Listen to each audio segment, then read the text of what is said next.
उत्तराखंड राज्य 21 वर्ष पूर्ण कर चुका है। ऐसे में हमने बहुत कुछ खोया है और पाया भी है, लेकिन शुरू से लेकर अब तक जो समस्या रही है वो है पलायन की। पलायन के चलते उत्तराखंड के लोग आज भी महानगरों में गुम होने के लिए मजबूर हैं।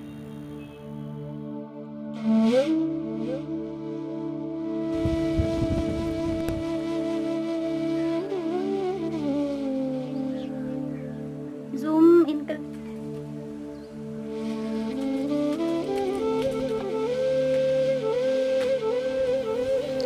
9 नवंबर 2000 का दिन, जिस दिन उत्तराखंड ने जन्म लिया था।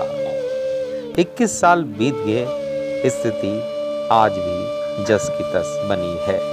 हालांकि केंद्र सरकार की मदद से उत्तराखंड बीते कुछ सालों से तरक्की की राह चढ़ रहा है, लेकिन आज भी पहाड़ के गांव जन शून्य होते जा रहे हैं, जिसका जवाब किसी के पास नहीं है।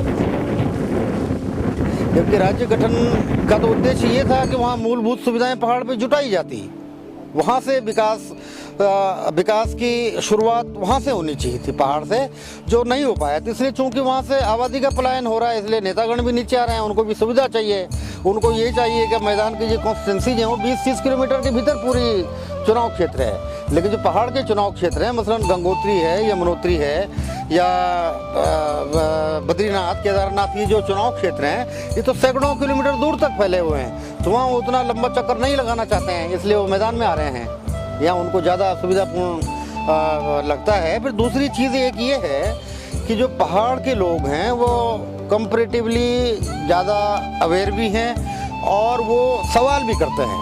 अब चूंकि आप पहाड़ से जहाँ से चुनाव लड़ेंगे तो वहाँ का मतदाता आपसे पूछेगा कि भाई यहाँ बिजली, पानी, सड़क या अस्पताल, स्कूल कहाँ है। तो इन सारे सवालों से बचने के लिए वो मैदान में पलायन कर रहे हैं। जब उत्तराखंड की जनता के द्वारा चुना गया जनप्रतिनिधि खुद मैदान की ओर पलायन करे, तो ऐसे में हम क्या कहें। ना स्वास्थ्य सुविधाएं हैं, ना पीने का पानी है, ना भविष्य के नौनिहालों के लिए स्कूल की बेहतर सुविधा है।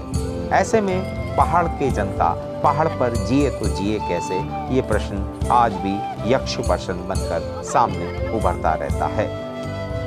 और हालात ये हैं कि सीमांत प्रदेश हमारे धीरे धीरे खाली हो रहे हैं और गांव भी खाली हो रहे हैं और दुश्मन पड़ोसी अपनी निगाहें बनाए हुए थे। देखिए, पलायन, सबसे ज़्यादा पलायन सीमांत क्षेत्रों से हुआ है। वो इसलिए हुआ कि उन इलाकों तक आज भी विकास की रोशनी नहीं पहुंच पाई है। शिक्षा, स्वास्थ्य, सड़क, पानी, बिजली, ये सुविधाएं ना होने से निश्चित तौर पे लोग वहाँ जाएंगे जहाँ उनको सुविधा मिलेगी।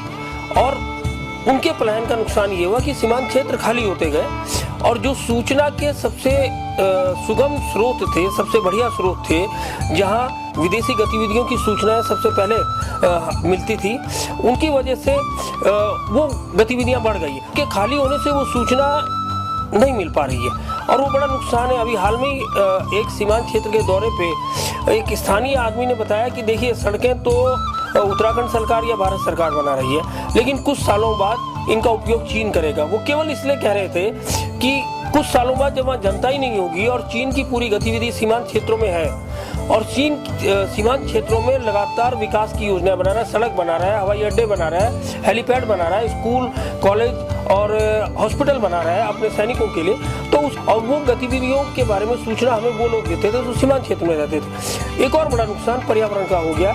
यही लोग होते थे जो उन इलाकों में पर्यावरण की रक्षा करते थे, चाहे पशुओं को चरा के करते थे, घास काट के करते थे या वनस्पतियां उगाकर करते थे, जड़ बूटियां उगाकर करते थे। लेकिन इनके आने से इलाके बंजर हो गए, पानी की कोई सुविधा नहीं है, सिंचाई सुविधा न होने से वो जो एक दिक्कत है हमारे सामने वहाँ की कृषि की उपज की, वो भी हमारे सामने पैदा हो गई है। उत्तराखंड का राज्य निर्माण एक लंबे संघर्ष के बाद हुआ है और यहाँ की जनता की अपेक्षा हमेशा पहाड़ पर शिक्षा, रोजगार, स्वास्थ्य जैसी मूलभूत सुविधाओं की अपेक्षा हमेशा से रही है। यूपी के समय ये सारी चीज़ें पूरी नहीं हो पाई थी, लेकिन उत्तराखंड राज्य निर्माण के बाद एक बार जनता को लगने लगा था कि यहाँ पर विकास की धारा बहेगी। लेकिन 21 साल बाद भी आज सवाल जस के तस हैं। ऐसे में करें तो क्या करें। समय के साथ उम्मीदें और ज़्यादा मजबूत होती जाएंगी। सरकार किसी की भी है, लेकिन जब तक उत्तराखंड की सीमा के आखिरी गांव तक विकास नहीं हो जाता, तब तक तो ना तो यहाँ के लोग सुरक्षित रहेंगे और ना यहाँ की सीमा सुरक्षित रहेगी। आप सभी को पहाड़ दस्तक लाइव की तरफ से उत्तराखंड राज्य स्थापना दिवस की ढेर सारी शुभकामनाएं।